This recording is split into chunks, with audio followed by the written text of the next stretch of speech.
नमस्कार दोस्तों, इस वीडियो में हम बात करने वाले हैं स्विगी आईपीओ के बारे में। तो अगर हम इस आईपीओ की बात करें तो यह आईपीओ हमारा 6 से 8 नवंबर के बीच में खुला रहेगा। इसका जो प्राइस बैंड रखा है वो 371 से 390 रुपये पर शेयर का रखा गया है।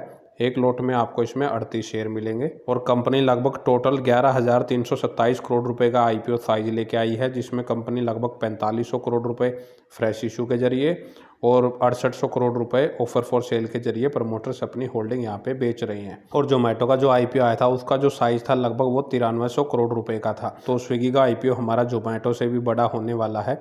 इसका जो साइज है जोमेटो से कंपैरिजन करें तो वो लगभग 2000 करोड़ रुपए का इशू साइज कंपनी ज़्यादा लेके आई है। एम्प्लॉय के लिए इसमें लगभग 25 रुपये पर शेयर का डिस्काउंट रखा गया है और रिटेल कैटेगरी के लिए इसमें सिर्फ 10% का ही कोटा रिजर्व रखा गया है, यानी कि लगभग 1130 करोड़ रुपए के जो शेयर हैं उसमें हम रिटेल कैटेगरी में बिडिंग कर सकते हैं। और 11 नवंबर के दिन हमें इसके अलॉटमेंट का पता लगेगा और जिनको अलॉटमेंट नहीं मिलता उनका रिफंड 12 नवंबर के दिन क्रेडिट हो जाएगा। साथ ही जिनको अलॉटमेंट मिल जाएगा उनके शेयर 12 नवंबर के दिन ही उनके डीमैट अकाउंट में क्रेडिट हो जाएंगे और 13 नवंबर के दिन यह आईपीओ हमारा मार्केट में लिस्ट हो जाएगा। रिटेल कैटेगरी में हम मिनिमम 1 लॉट लगा सकते हैं और मैक्सिमम 13 लॉट इसमें अप्लाई कर सकते हैं। 1 लॉट के लिए हमें मिनिमम इसमें लगभग 14,820 रुपये पे करने पड़ेंगे। प्री आईपीओ जो प्रमोटर्स के पास होल्डिंग है वो लगभग 63.56% की है। तो इसके बाद अगर हम कंपनी के बिजनेस की बात करें तो हम सभी अवेयर हैं कि जोमेटो की तरह स्विगी भी हमारा फूड डिलीवरी का काम करती है। तो अगर हम कंपनी की मेनली बिजनेस की बात करें तो कंपनी की जो स्थापना है वो 2014 में हुई थी और कंपनी हमारा मेनली फूड डिलीवरी का काम करती है। उसके साथ ही company grocery and household goods हैं उनको ये कंपनी डिलीवर्ड करती है। कंपनी अगर मेनली फूड की बात करें तो वो कंपनी डायरेक्टली हम कंपनी की जो स्विगी ऐप है उसके थ्रू हम ऑर्डर कर सकते हैं और कंपनी उसकी डिलीवरी करती है।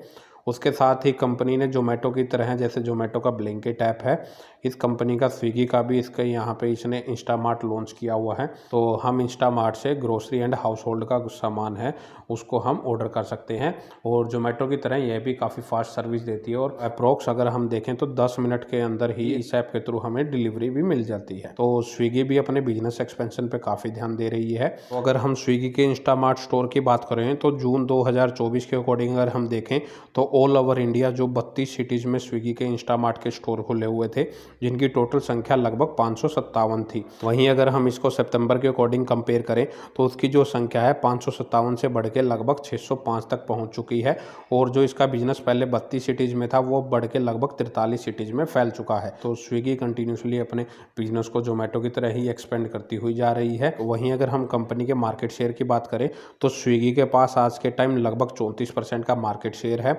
वहीं जोमेटो की बात करें तो उसके पास लगभग 58% का मार्केट शेयर उसने कैप्चर किया हुआ है। तो आज के टाइम अगर हम देखें तो जोमेटो ही लीडिंग कंपनी हमें नज़र आ रही है। कंपनी में फिलहाल लगभग 5400 लोग हैं जो अभी फिलहाल काम कर रहे हैं। तो कंपनी ने काफ़ी लोगों को रोज़गार भी दिया हुआ है। तो आइए अब हम कंपनी के एक बार फाइनेंशियल को स्टडी कर लेते हैं। तो अगर हम कंपनी के फाइनेंशियल की बात करें तो इसके फाइनेंशियल भी जोमेटो की तरह कोई इतने खास नहीं है, क्योंकि जब जोमेटो का आईपीओ आया था तब वो कंपनी भी एक लॉस मेकिंग कंपनी थी। क्योंकि स्टार्टिंग में जो इन कंपनी का जो मेनली फोकस रहता है वो टोटल मार्केट शेयर कैप्चर करने पे रहता है। जैसे जैसे ये मार्केट शेयर कैप्चर करते रहते हैं उसके बाद ये कंपनी अपने जो प्रॉफिटेबिलिटी है उस पर ध्यान देती है। तो जोमेटो की तरह भी ये कंपनी में फिलहाल मार्केट शेयर कैप्चर करने में ही लगी हुई है। तो अगर हम 2022 के अकॉर्डिंग कंपनी का रिवेन्यू देखें तो वो लगभग 6100-1900 करोड़ रुपए था, जो 2023 में बढ़ के 8714 करोड़ रुपए हो गया। 2024 में बढ़ के लगभग 11,634 करोड़ रुपए तक पहुंच गया है। तो कंपनी का जो रिवेन्यू है वो साल दर साल काफ़ी इंक्रीज कर रहा है। कंपनी के प्रॉफिट आफ्टर टैक्स की बात करें तो कंपनी अभी तक प्रॉफिट में नहीं आई है। यह कंपनी एक लॉस मेकिंग कंपनी है। तो 2022 में कंपनी का जो लॉस था वो लगभग 3628 करोड़ रुपए था। 2023 में कंपनी का लॉस बढ़ के लगभग 4179 करोड़ रुपए हो गया था। वहीं अगर हम 2024 की बात करें तो कंपनी का लॉस काफ़ी कम हुआ है और दो कंपनी का जो लॉस अप्रोक्स रहा है वो लगभग 2350 करोड़ रुपए का रहा है। वहीं अगर हम कंपनी के जो अभी जून क्वार्टर का और डाटा अवेलेबल है उसके अकॉर्डिंग अगर हम कंपनी का लॉस देखें तो वो लगभग 611 करोड़ रुपए का रहा। तो ये हमारे एक क्वार्टर का डाटा है। अगर हम इसको एवरेज लेके 4 क्वार्टर के अकॉर्डिंग देखें तो कंपनी का जो अप्रोक्स लॉस है वो लगभग 2400 करोड़ रुपए के आसपास रहने वाला है। तो ये कोई फिक्स पैरामीटर नहीं है, क्योंकि ये हम सिर्फ अजम्पशन लेके चल रहे हैं। हो सकता है कंपनी आने वाले टाइम में प्रॉफिटेबिलिटी भी दिखा सकती है। तो इसके बाद अगर हम कंपनी के रिजर्व की बात करें तो कंपनी के जो रिजर्व हैं वो नेगेटिव ही हमें नज़र आ रहे हैं और कंपनी के ऊपर फिलहाल लगभग 256 करोड़ रुपए का कर्जा अभी नज़र आ रहा है। आज के अकॉर्डिंग जो इसकी मार्केट कैपिटलाइजेशन है वो लगभग 87,000 करोड़ रुपए की है। ये अगर हम देखेंगे कंपनी किस वैल्यूएशन पे अपने आईपीओ को लेके आ रही है तो कंपनी का जो पी है वो नेगेटिव ही चल रहा है। अगर हम इसको इसके कंपटीटर से कंपेयर करें तो कंपनी का लिस्टेड कंपटीटर सिर्फ एक ही है, वो है जोमेटो। जोमेटो का जो पी चल रहा है वो 634 का चल रहा है, तो काफ़ी हाई पी जोमेटो का भी चल रहा है। लेकिन अगर हम ये देखें प्रॉफिटेबिलिटी के हिसाब से देखें तो जोमेटो एक प्रॉफिट मेकिंग कंपनी नज़र आ रही है, वहीं स्विगी एक लॉस मेकिंग कंपनी है। तो जोमेटो के जो पैरामीटर्स हैं वो सब स्विगी से काफ़ी बेहतर नज़र आ रहे हैं। हम ये देखें कंपनी जो ये आईपीओ से पैसा रेज कर रही है वो किस चीज़ के लिए कर रही है। कंपनी के ऊपर जो फिलहाल कर्जा नज़र आ रहा है वो भले ही उसके मटेरियल की कॉस्ट हो, स्कूटी की पेमेंट्स हो या अदर लोन की पेमेंट्स हो, तो कंपनी उस लोन की पेमेंट के लिए इस पैसे का यूज करेगी। साथ ही कंपनी अपने नए इंस्टामार्ट के स्टोर खोलने के लिए यह लाइसेंस लेने के लिए जिस फीस की जरूरत पड़ती है वहाँ पे इस पैसे का यूज करेगी। साथ ही कंपनी ब्रांड मार्केटिंग और बिजनेस प्रमोशन के लिए भी इस पैसे का यूज करेगी और कंपनी जनरल कॉर्पोरेट पर्पज के लिए भी इस पैसे का यूज कर सकती है। साथ ही कंपनी कुछ पैसा टेक्नोलॉजी एंड इंफ्रास्ट्रक्चर के ऊपर भी लगाने वाली है। कंपनी का जो आज के अकॉर्डिंग फिलहाल ग्रे मार्केट प्रीमियम अगर हम देखें तो वो लगभग 5% के आसपास आज के अकॉर्डिंग चल रहा है, जो कि टोटल 22 रुपये के आसपास चल रहा है।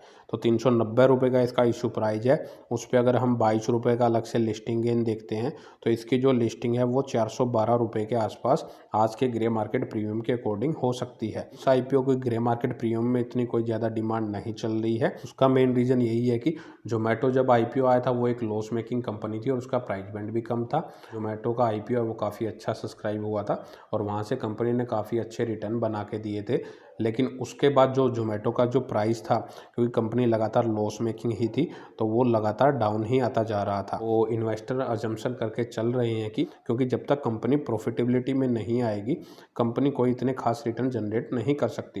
क्योंकि जब तक जोमेटो भी प्रॉफिट में नहीं आई थी उसके लॉस लगातार बढ़ रहे थे, तो कंपनी का जो प्राइस अगर हम देखें तो वो 150 रुपये के आसपास स्टार्टिंग में पहुँच गया था। वहाँ से वो गिर के लगभग 60 से 65 रुपये तक नीचे आ गया था। लेकिन उसके बाद जब से कंपनी ने ब्लिंकिट को एक्वायर किया है, कंपनी की जो बैलेंस शीट है उसमें काफ़ी सुधार आया है। कंपनी लॉस मेकिंग से प्रॉफिटेबल बन चुकी है और उसका जो शेयर प्राइस है वो आज के टाइम लगभग 250 से 300 रुपये के आसपास चल रहा है। तो उसी तरह जब तक ये कंपनी भी हमें प्रॉफिटेबिलिटी नहीं दिखाएगी कंपनी ग्रो नहीं कर सकती है। तो अगर हम ओवरऑल बात करें हमें इस आईपीओ को अप्लाई करना चाहिए या नहीं करना चाहिए, तो कंपनी के फाइनेंशियल हैं वो कोई इतने खास नहीं है और कंपनी लॉस मेकिंग ही है। और अगर हम शॉर्ट टर्म लिस्टिंग की उससे भी बात करें तो कंपनी का जो ग्रे मार्केट प्रीमियम है वो सिर्फ 5% के आसपास ही चल रहा है। तो कोई इतनी ग्रे मार्केट प्रीमियम में भी इसकी कोई ज़्यादा डिमांड नहीं चल रही है। तो आप लास्ट डे तक इस आईपीओ का वेट कर सकते हैं, क्योंकि लास्ट डे अगर इसके ग्रे मार्केट प्रीमियम में कोई सुधार देखने को मिलता है, अगर वो 30 से 40% के आसपास अगर आपको जाता हुआ नज़र आता है तो आप सिर्फ लिस्टिंग गेन के लिए इस आईपीओ में अप्लाई कर सकते हैं। अदरवाइज फाइनेंशियल वाइज कंपनी के पैरामीटर बिल्कुल ख़राब है। लॉन्ग टर्म के लिए अभी कंपनी का कोई फ्यूचर नज़र नहीं आ रहा। अगर आने वाले टाइम में कंपनी प्रॉफिटेबल होती है तो तब आप इसमें इन्वेस्टमेंट की सोच सकते हैं। इससे अगर बेटर ऑप्शन की बात करें तो अभी आज के टाइम में वो जोमेटो नज़र आ रहा है। तो दोस्तों इस वीडियो में इतना ही। अगर आपको वीडियो अच्छी लगी तो वीडियो को लाइक करें और चैनल को सब्सक्राइब करना ना भूलें।